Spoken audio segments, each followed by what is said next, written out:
sa amin pa, every training talaga tinatrabaho namin na ma-improve talaga, especially block namin talagang pag-aaralan namin ng puti. Pero mahaba pa yung UAP so walang time para mag-relax. Talagang hanap kami ng paraan para mag-improve pa kami sa practice na kasi. Tulams, ayun, yung nakalaban mo kanina setter, isang magaling din best setter last year si Carvalho. So ano na lang anong respeto na lang meron ko sa isang tulad na setter ni Cassie na ito, pinahirapan kayo ng 5-setter match? Siguro para sa akin, gagalingan ko lang din para respeto ako ng Cassie kasi napakagaling niyang setter and ayun, nakakuha na siya ng best setter last season.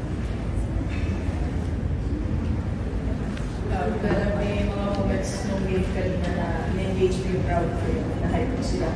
Siguro for you, gano'ng importante ba rin yung environment na nilalawang yung support ng inyong crowd para matulungan kayo, especially nung tama kayo ng 1-7?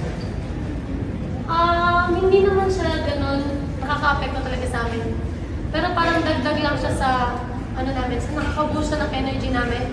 Kasi yung USD, grabe yung crowd nila kanina. Pero buti na lang sanay na kami sa Go Ustera Chan kasi since high school kalaban na namin sila.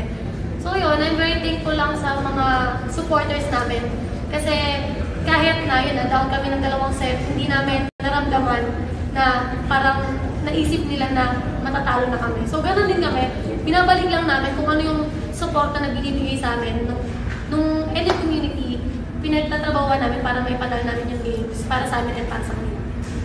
Coach, ano na naman sasabi mo dun sa second unit mo, may mga next step up ka na mga nagbago rin yung team ka ng laro ng mga pumasok sila, si Sheena, at si Ara. Yun na, yung thoughts mo na lang dun sa staying ready yung bench mo natin. Expected talagang mag-perform sila kasi sa training talagang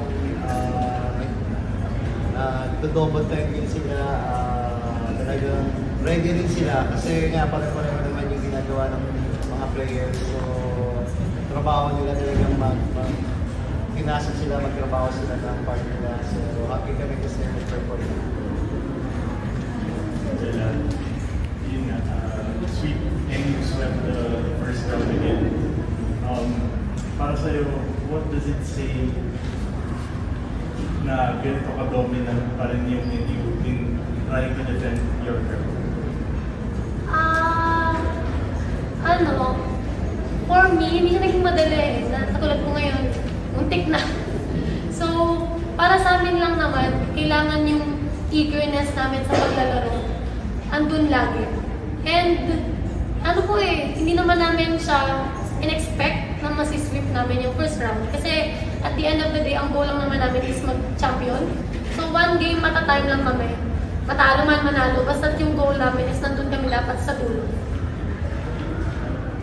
Nalaban kayo pero tingin nyo mas nakakabisado nyo na yung isa't isa and advantage ba yun o disadvantage sa inyo na kumbaga masyado nyo nang kilala yung isa't isa? Ako, for me, both siya. Pwede siya maging disadvantage at advantage. Kasi yun nga, sabi niya po, matagal na namin silang nakalaban. So, medyo familiar na kami sa galaw ng isa't isa. Pero every season po kasi nag-i-improve yung USE. And every game actually, kasi nakikita naman namin.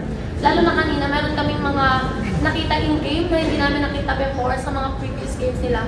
So, doon kami nahirapan, hindi kami nakapag-adjust agad. So, yun, siguro kailangan i-improve din namin yung team namin and yung skills namin as individual. Kasi tingin ko meron pang kayang gawin yung team namin sa next games. Since familiar na rin kami sa USD, kailangan din talaga mag-ibang places kapag sila yung kalaban. Kasi once na bigyan mo talaga sila ng kumpiyansa, matutuloy-tuloy din. For the players, yun nga, perfect record yung first round. Tapos pati yung bench yung nag-step up. What would it take for you guys to maybe preserve yung record na yun and to show consistency sa round 2?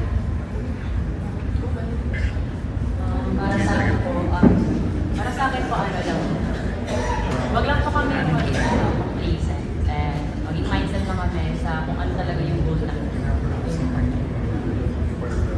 Ako naman for me kasi since second round lang mag-a-adjust lahat ng teams, magkakaroon ng familiarity sa bawat isa. So dapat kailangan namin mag-step up palalo. Kailangan namin mas higitan pa yung mga pinakita namin this first round. And I think kayang-kaya naman with the help of coaches and teammates. Yes. Yes.